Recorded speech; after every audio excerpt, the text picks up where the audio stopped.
to nature is close to your world. Myron Homes, Cherubic Farms at Chevilla, 7799949104. నమస్తే, welcome to I dream. YS Sharmila Congress తీర్థం పుచ్చుకోబోతున్నారా?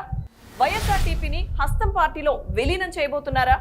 కాంగ్రెస్ నేతలతో షర్మిల చర్చలు దేనికి సంకేతం? పార్టీ విలీనం వార్తల్లో నిజమెంత? వైఎస్ షర్మిల ఎన్ని ప్రతికూల పరిస్థితులు ఉన్నప్పటికీ తన మార్కు రాజకీయంతో వార్తల్లో ఉంటున్నారు. తెలంగాణలో పాదయాత్ర చేసి వివిధ వర్గాల ప్రజలను కలిసి వారి సమస్యలను తెలుసుకున్నారు. పాదయాత్రలో బీఆర్ఎస్ ప్రభుత్వంపై తీవ్ర విమర్శలు చేశారు.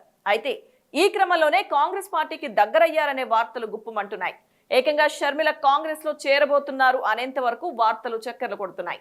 కాంగ్రెస్ లో వైఎస్ఆర్టీపీ విలీనం వార్తలను షర్మిల ఎప్పటికప్పుడు కొట్టిపడేస్తున్నారు. అయినప్పటికీ ఆమె చేస్తున్న యాక్టివిటీస్ ఈ వాదనలకు మరింత బలం చేకూరుస్తున్నాయి. పాదయాత్రలో స్వల్ప అస్వస్థతకు గురైన సీఎల్పీ నేత భట్టి విక్రమార్కకు షర్మిల ఫోన్ చేశారు.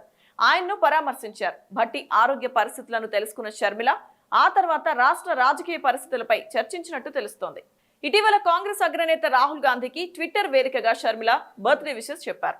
రాహుల్ గాంధీ పట్టుదల, సహనంతో నిత్యం ప్రజలకు స్ఫూర్తివంతంగా ఉంటూ ప్రజలకు సేవ చేయాలని ట్వీట్ చేశారు. మరోవైపు డీకే శివకుమార్ ద్వారా షర్మిలతో ప్రియాంక రాయబారం నడిపారని, కాంగ్రెస్ వైఎస్ఆర్టీపీ విలీనం ఖాయమనే వార్తలు కూడా వినిపించాయి.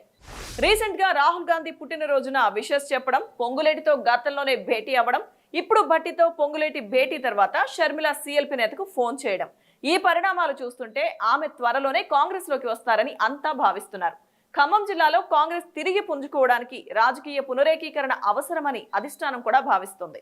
కర్ణాటక తరహాలో నేతలంతా కలిసి పనిచేసి ముందు పార్టీని అధికారంలోకి తీసుకురావాలని చూస్తున్నారు. ఈ నేపథ్యంలోనే పొంగులేటి, జూపల్లితో పాటు షర్మిలను కూడా కాంగ్రెస్ లోకి తీసుకొచ్చేందుకు అన్ని రకాల వ్యూహాలు ఊపందుకున్నాయని టాక్ నడుస్తోంది. అటు షర్మిల కూడా వరుసగా కాంగ్రెస్ నేతలతో టచ్ లోకి రావడం, రాష్ట్ర రాజకీయాల గురించి చర్చిస్తూ ఉండడం ఆసక్తి రేపుతోంది. ఇందుకే ఈ హస్తం పార్టీతో చేయి కలుపుతారా అనేది తెలియాల్సి ఉంది. రాజకీయ వర్గాల్లో నడుస్తున్న ఈ చర్చపై మీ అభిప్రాయాలు మాకు కామెంట్ రూపంలో తెలియజేయండి.